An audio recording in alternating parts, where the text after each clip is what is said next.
ধ্বংসস্তূপের নিচ থেকে ফিনিক্স পাখির মতো জেগে ওঠে ভারতের প্রধান বিরোধী দল কংগ্রেসের ভাগ্য চাকা ঘুরিয়ে দিলেন রাহুল গান্ধী। ক্ষমতাসীন বিজেপি হাজার কোটি টাকা খরচ করে তৈরি করেছিল তার প্রাপ্য ইমেজ, কিন্তু তার অদম্য সাহস আর ইচ্ছের কাছে হার মানতে হলো বিজেপির। অপরিপক্ক রাহুল অদম্য ইচ্ছা শক্তির বলে অভিজ্ঞতা অর্জন করে গুড়িয়ে দিয়েছে মোদী সাম্রাজ্য। তার জাদুতে ভারতে খতম হতে চলল মোদি ম্যাজিক। রাজনৈতিক উত্থানের যে দৃষ্টান্ত রাহুল গান্ধী স্থাপন করেছেন তা বাংলাদেশের রাজনৈতিক প্রেক্ষাপটেও হতে পারে অনুপ্রেরণার। গণতান্ত্রিক বাংলাদেশে শক্তিশালী প্রতিপক্ষের রাজনীতি ফিরিয়ে আনতে বাংলাদেশেও প্রয়োজন ছিল একজন রাহুল গান্ধীর। কিন্তু রাহুল গান্ধী পারলেও কেন পারলেন না বিরোধী দলের ভবিষ্যৎ কর্ণধার তারেক জিয়া? প্রধানমন্ত্রী শেখ হাসিনার চ্যালেঞ্জেও কেন দেশেই ফিরতে ভয় এই নেতার? ঠিক কোথায় অভাব তারেক জিয়ার? কেন হতে পারছেন না রাহুল গান্ধীর মতো কেউ? সদিচ্ছা, সততা, দলের জন্য প্রাণপণ লড়াইয়ের মানসিকতাই কি নেই তার? রাহুল গান্ধীর রাজনৈতিক উত্থান ও তারেক রহমানের বিলুপ্তির বিশ্লেষণ থাকছে এই পর্বের পলিটিক্স স্পেশাল প্রতিবেদনে।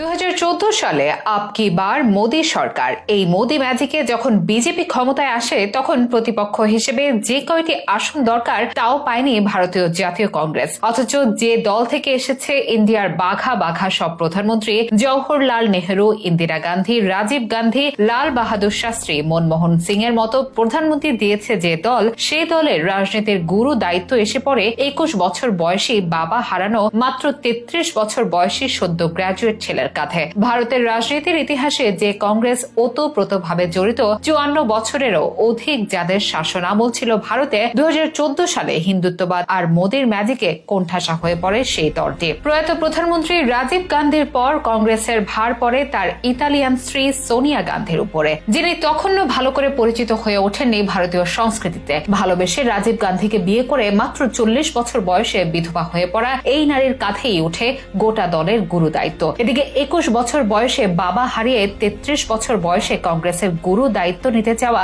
রাহুলের কাঁধ ছোট প্রমাণিত হতে থাকে। সহজ সরল উচ্চশিক্ষিত রাহুলের জন্য রাজনৈতিক কাদা ছোড়াছড়ির মাঠ ধীরে ধীরে কঠিন হয়ে ওঠে। মনমোহন সিং এর ক্যাবিনেট মিনিস্ট্রিতে জায়গা হয়নি তার। ধীরে ধীরে কংগ্রেসের মেইন ম্যান হতে যাওয়া রাহুলের জন্য রাজনৈতিক অনভিজ্ঞতা সামনে আসতে থাকে, আর সে সুযোগটাই কাজে লাগায় বিজেপি। দেশের মানুষের সামনে তাকে উপাধি দেওয়া হলো পাপ্পু টিউবলাইট, যার অর্থ দ্বারায় নির্বোধ নেতা। তার ইমেজ খারাপ করতে ব্যয় করা হলো হাজার হাজার কোটির বিজ্ঞাপন। কোণঠাসা করে তার রাজনৈতিক ক্যারিয়ার শেষ করার জন্য সম্ভাব্য সবকিছু করেছে ক্ষমতাসীন বিজেপি। নরেন্দ্র মোদীর শাসন নিয়ে গুরুত্বপূর্ণ প্রশ্ন তোলায় তাকে বহিষ্কার করা হলো সংসদ থেকে, কেড়ে নেওয়া হলো তার সরকারি বাসভবন। এখান থেকেই যেন ফিনিক্স পাখির মতো জেগে উঠল রাহুল। ছেড়ে দিল কংগ্রেসের রাষ্ট্রীয় কোষাধ্যক্ষের পদ, কিন্তু দমে গেলেন না রাহুল। শুরু করলেন এক ঐতিহাসিক যাত্রা, ভারত জোড় যাত্রা, যেখানে তিনি হেঁটেছেন কাশ্মীর থেকে কন্যাকুমারী পর্যন্ত 4000 কিলোমিটার পথ। মিলিত হয়েছেন নানান বর্ণ, জাতি, শ্রেণী পেশার মানুষের সাথে। এই যাত্রায় ভারত যতটা না জুড়েছে